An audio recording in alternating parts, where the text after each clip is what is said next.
different episode of Bosses Big Three. The fact that it is me and KillaKev from Ride the Wave Media on the show. We're doing a Kobe dedicated, Kobe specific podcast. Everybody has their takes about Kobe. Everybody covered it in different angles and whatnot. But Ride the Wave, we had good posts on social media, but it feels as if we haven't really talked about it as like the personalities of Ride the Wave Media. So we're not going to tell you what happened. Obviously, like Kobe Bryant died in a helicopter crash with his daughter Gigi, along with 9 others, including the Adebelli family, Christina Mauser, Sarah Chester, Peyton Chester, and the pilot Era Zobayan. Obviously, if you're listening to this, you know about the news about Kobe Bryant. So we're more just talking about the impact he had in the NBA, just the craziness in the entire situation, and really how the NBA is going to move forward with this news. But Kev, thanks for hopping on real quick to talk about it. Yeah, thanks for having me, bro. So I feel as if just right off the bat, this is one of those deaths that you'll always remember where you were, what you were doing, like when you heard about it. Personally, I was on my couch. I was playing Call of Duty, and I just died in between rounds. So I checked my phone, and then Kobe Bryant died. I'm like, there's no way. So I think the entire day I was on my couch watching ESPN, just scrolling Twitter the entire time to see, like, this can't be real.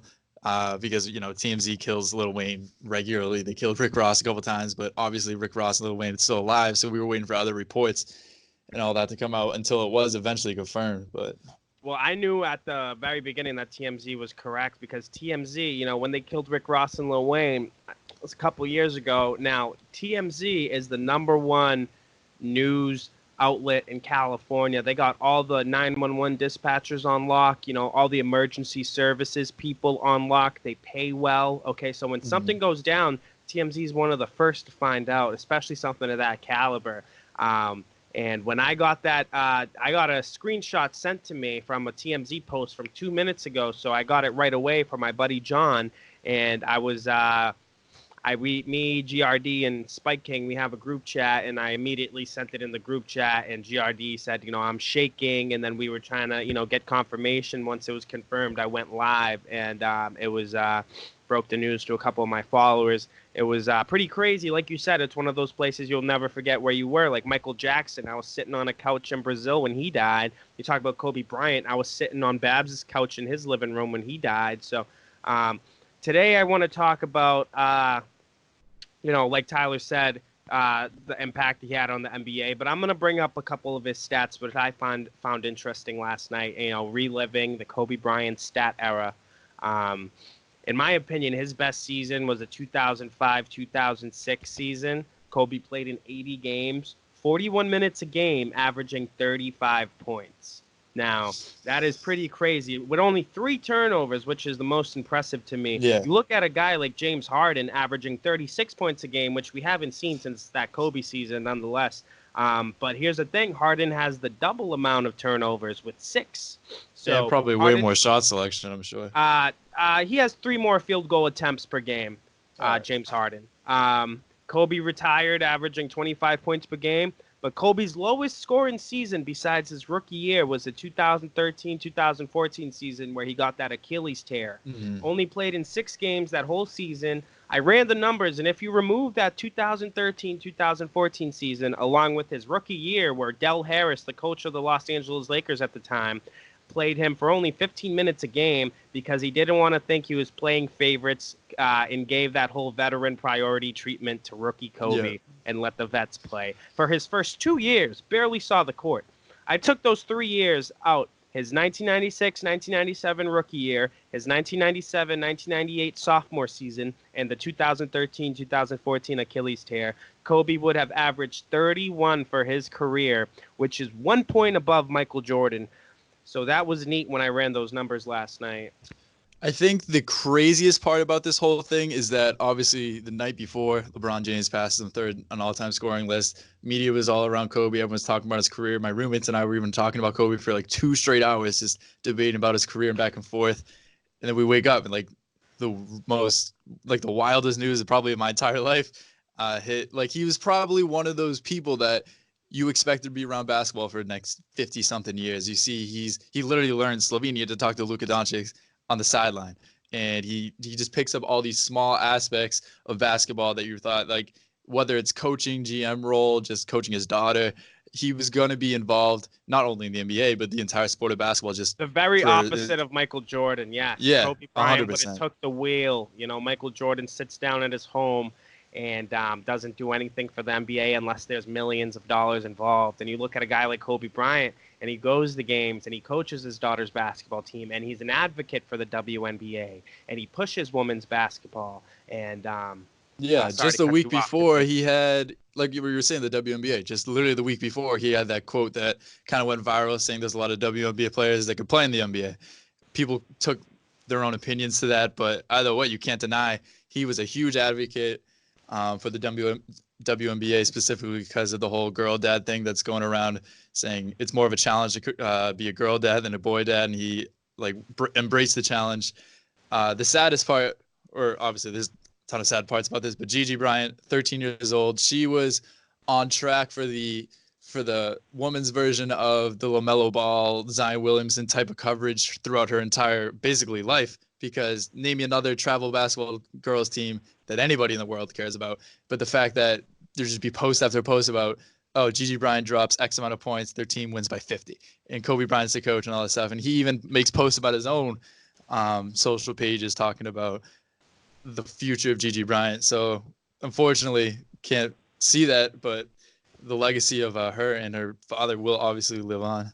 About a month earlier, he had put in a request for a patent on Mambasita, because he calls her Mambasita and she was the next Mambasita, So that was pretty. When I heard about that, I was really sad. About a month earlier. So she would have been known as the Mambasita, the Black Mamba's daughter, and I think she would have went on to have an elite high school career, collegiate career. That girl would have changed the face of WNBA, and it's really heartbreaking. If you follow Ride the Wave Media, GRD, or KillaKev, you saw that you guys did that Kobe shrine outside the Garden, and then the Garden took it down. But did you guys just randomly think of that? Kind of say, hey, no, we should go do something?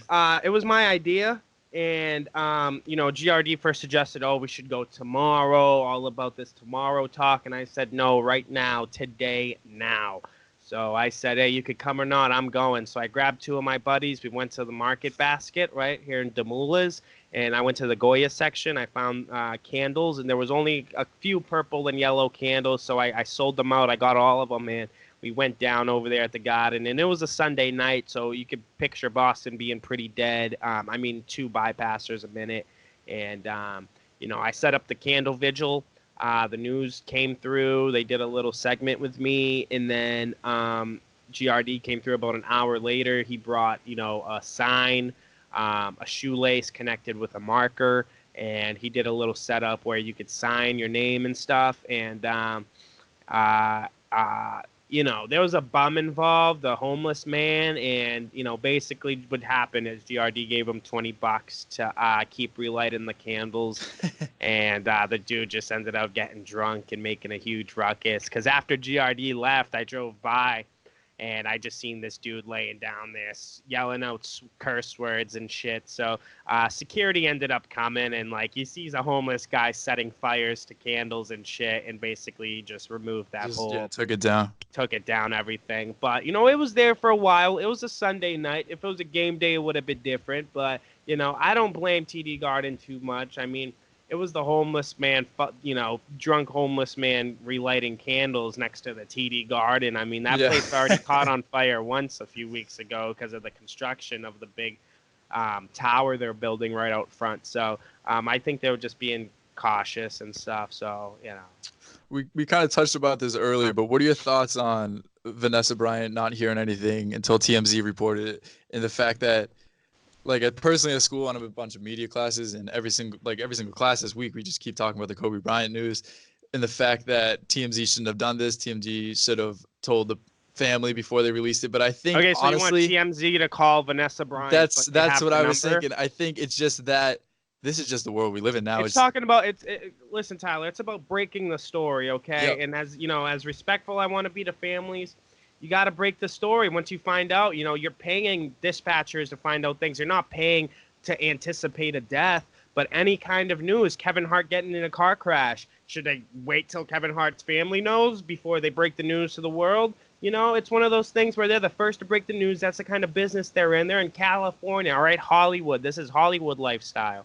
Now, a helicopter crash with 9 people. I mean, if you want to contact Vanessa Bryant, you might as well contact the family of all 9 people there. And before you could break the story, ABC News already picks it up. We don't have these people's numbers on speed dial, man. That was the biggest issue I had is you expect them to have like Vanessa Bryant's phone number. I think it's just like it obviously, as bad as it sounds, it was a good investment in terms for TMZ because they had their most page views in years and their website crashed and all the traction was like the news of the day was Kobe Bryant was dead through TMZ. So TMZ was in the headlines for the wrong reasons, but if you want to look at it, no publicity is like bad publicity is still publicity. I guess you could look at it that way, but even then it just like it left everyone up in the air in terms of is this real or not. But that's just the world we live in. Like social media is going to be the breaking news that you used to see on the television when the commercial used to stop and everything. The same thing. Airplane crashes with 300 people on board. You don't contact everybody's family member. National television. Yeah, your mic turned off or something. Nah. Okay, how about now? Yeah, you're good there. I said, airplane crashes are the same thing, the airplane crashes with 300, 400 people on board. You're going to have to contact everybody's family member before you break it on national television. Airplane crashes, helicopter crashes, car crashes, all right? They're bad things, you know what I mean? And, Vanessa Bryant finding out her husband and her daughter died through TMZ, I mean, hey, that's life, I found out my mom died through a phone call, and people just find out people die through phone calls or now the internet. It's just different forms of communication. Yeah, even like obituaries. It is like they're not as common anymore with newspapers, but you still hear them, but you still read them. 2 quick things before we kind of wrap up. We're going to keep this kind of short because we don't want to oversaturate I just want to touch up on a few more stats before, if you want to go first. Yeah. No, go nuts. You can go. Okay. One interesting thing about Kobe Bryant, another interesting thing, there's a plethora of them, but he began his three-peat at 21 years of age. That is like 3 years younger than I am right now. I'm 21 now. 21 years of age and continued a 3-time back-to-back championship run and finished it at 23. So by the time he was 23 years old, he was a 3-time NBA champion. He played 4 seasons with a field goal percentage higher than 50%. 4 seasons with a field goal percentage higher than half of his shots. 07, 08, 09, and ironically, his 6 games played during that Achilles tear season. He played great those 6 games before he tore his Achilles. That was the last really championship run I think he was going for, even though his team was underperformed. That 2012-2013 Los Angeles Lakers season was truly bittersweet for his final run. Being at the time still a top 3 guard in the league, Kobe Bryant was. They added pieces around him that looked great for the West. Besides his relationship with Dwight Howard at the time, they still played very well as a healthy team. I'm going to name off some of Kobe's teammates from that 2013 season. Steve Nash, Steve Blake as the Los Angeles Lakers starting point guards. Steve Nash was starting, but I say that because Steve Blake sometimes would finish with more minutes than Nash. Steve Blake, feisty guy, had dog in him, took no shit. Jody Meeks, Antoine Jameson, Ron Artest, Paul Gasol, and Dwight Howard. 2 years later, the Buss family would blow up that roster and start fishing in the draft surrounding Kobe with teenagers and begin rebuilding. And as much as that young Lakers team with a 17, 18-year veteran in Kobe Bryant was made fun of, essentially the laughingstock of the West, the vast majority of those players ended up excelling in today's game. I mean, relevant guys, top 50 guys in today's league. We look at guys like Lou Williams.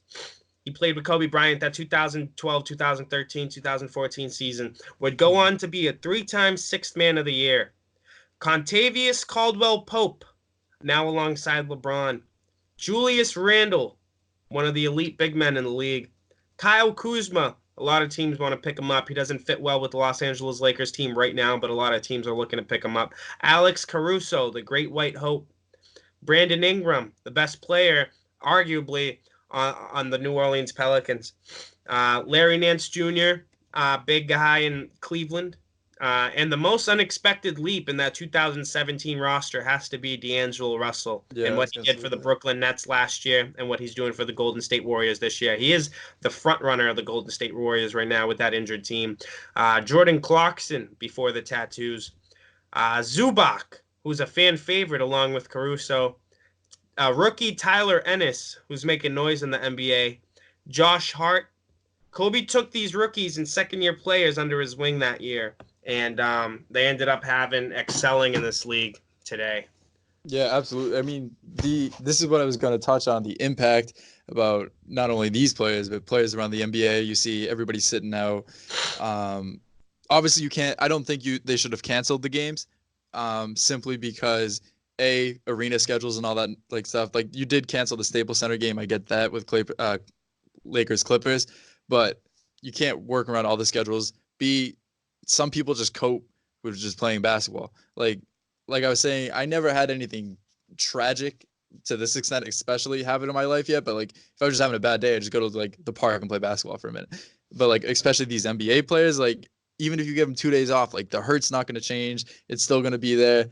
I think the second, like Charles Barkley was talking about this, and Charles Barkley, known for just being an absolute idiot on TV sometimes, but this is something that I think universally was accepted. It was you just have to get back in your life's routine as quick as possible.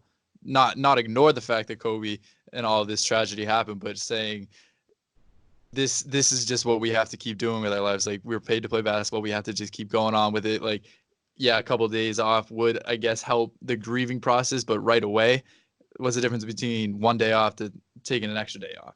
So I wasn't really saying cancel the games. I just knew all the games weren't going to be that great.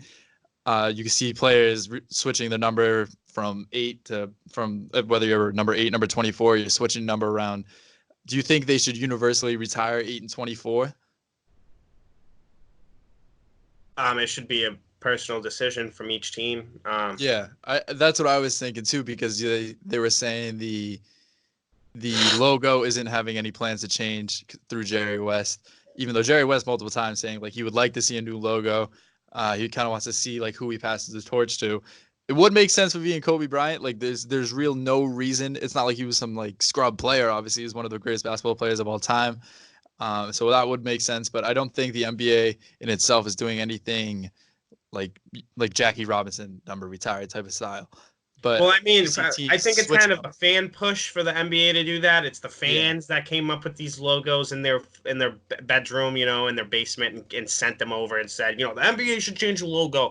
I mean, if Michael Jordan died in a helicopter crash, everybody would be asking to change the logo to Michael Jordan. If all these different guys, I mean, we can't just change the logo every time someone dies. And I think it would be a great thing for the Kobe Bryant changed logo.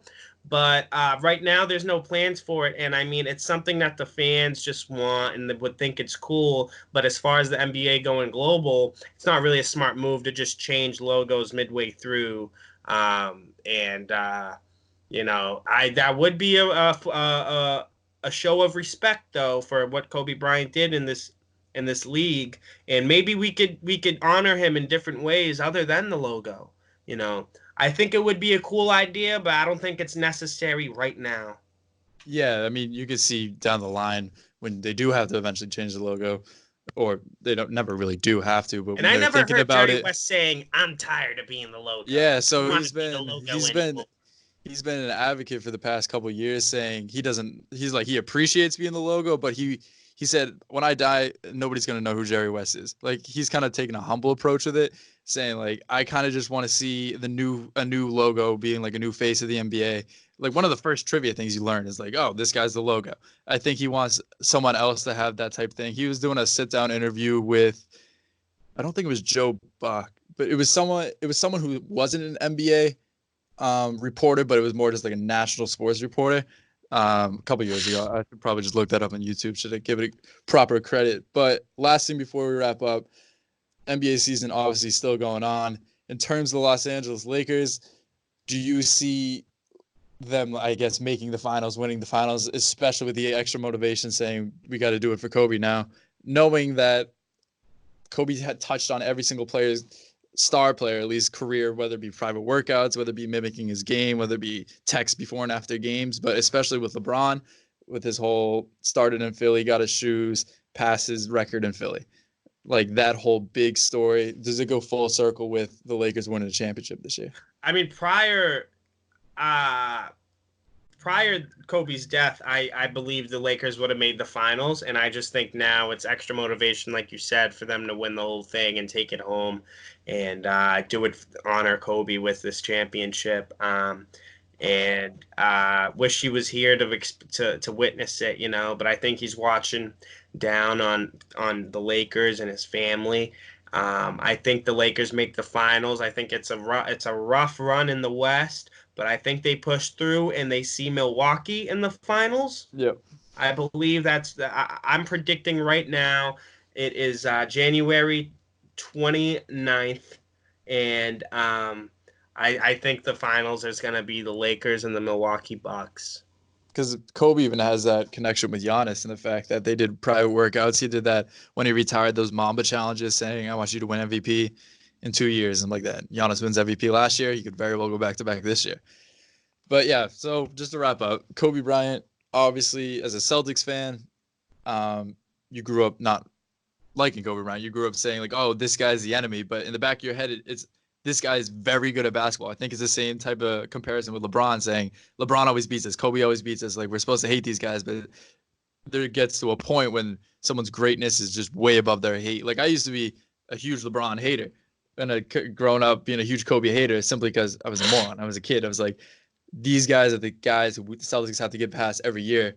And sometimes they do, sometimes they don't. But when they don't, all that hatred and stuff goes towards those two players. But you still know, like, the Celtics gave everything they had. They just were not as good as these two players. So I think the Celtics fans, especially, it's just kind of a weird spot.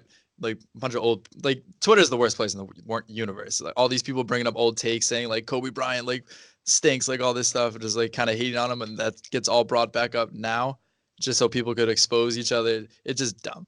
But Kobe Bryant, just one of the most unexpected deaths in my entire lifetime. As a Celtics fan, we never thought Kobe Bryant would break our hearts again. Yeah.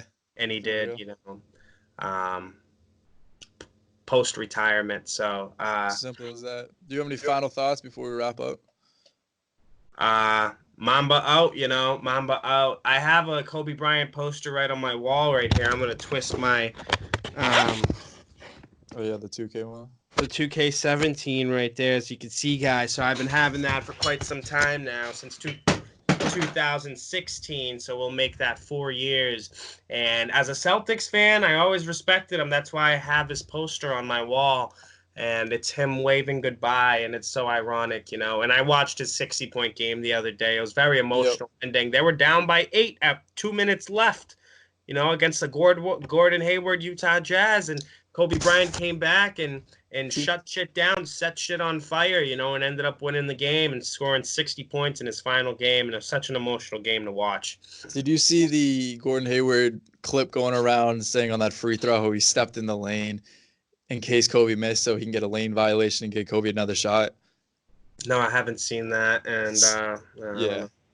So Gordon Hayward said he just stepped in the lane, but Gordon Hayward, sign of respect almost. Well, he made it anyway. Stepped it. Yeah. So that was the thing. He's like, he made the shot. I just messed up. I think in the back of his mind, he literally looked at the ref after he did it to make sure he saw it.